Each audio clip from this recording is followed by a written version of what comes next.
Page 10, opening day. We get to use that tie some more, get a little more practice with it.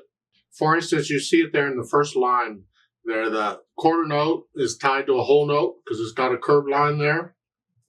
It simply means you play the quarter note and then hold it down for 5 counts.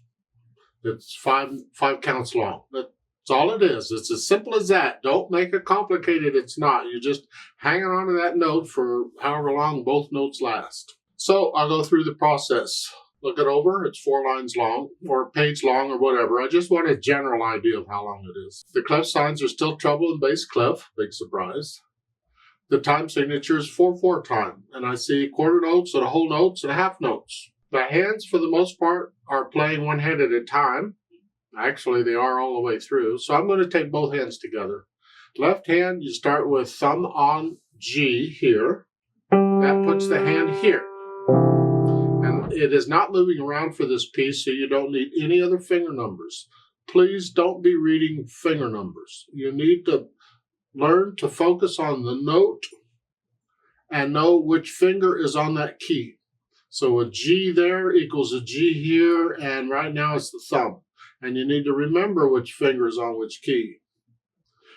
That takes time, but I'm asking you to keep at it. If you keep reading finger numbers, you're not going to do it. Then pretty soon the music is difficult, and now you've got to take the time to try and go in and write in all the finger numbers. And you shouldn't.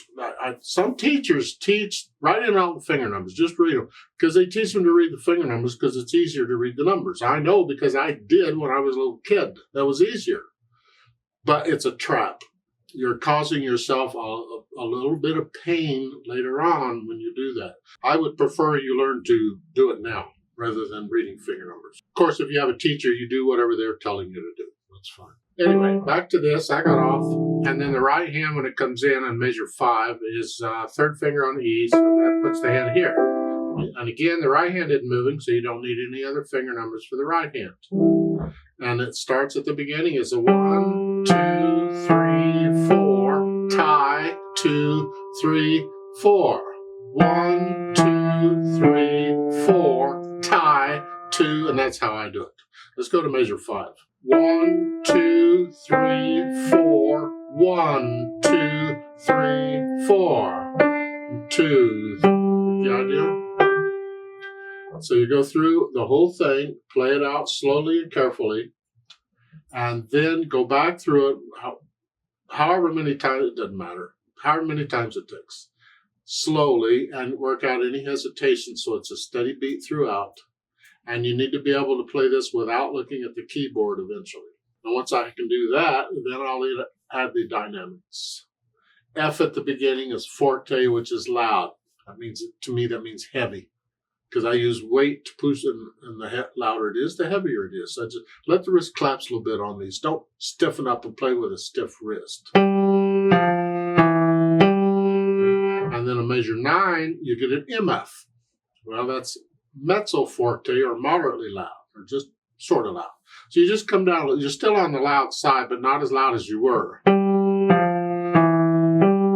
And the last line, starting at measure 14, it says gradually louder to the end, which means we want to be loud on the last measure. Well, they say that. So measure 13, we're sort of loud.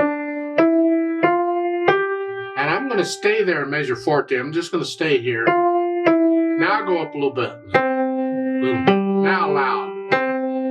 So I say most of that getting louder toward the end of it. So in measure 14, I stayed pretty much the same, and then actually started changing on measure 15. But that's part of interpreting the music. That's not necessarily how it has to be done. You can start getting louder in measure 14 if you want. You just have to be careful not to get too loud too soon. That's the problem. Then once I have the dynamics, I'll think about the speed. And it says lively again. Gotta love that lively. It needs to be accurate. And if you were going to sing it, how fast would you sing it? But I guess this is a happy song. Something is opening up or something. I'm not sure.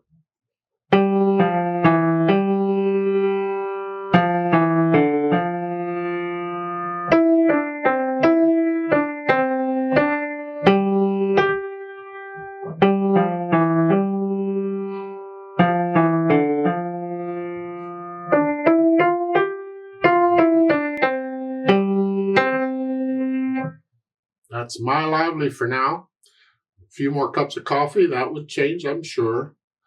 You have to play it. You got to make it your lively. Remember the natural accents. 1, 2, 3, 4. 1, 2.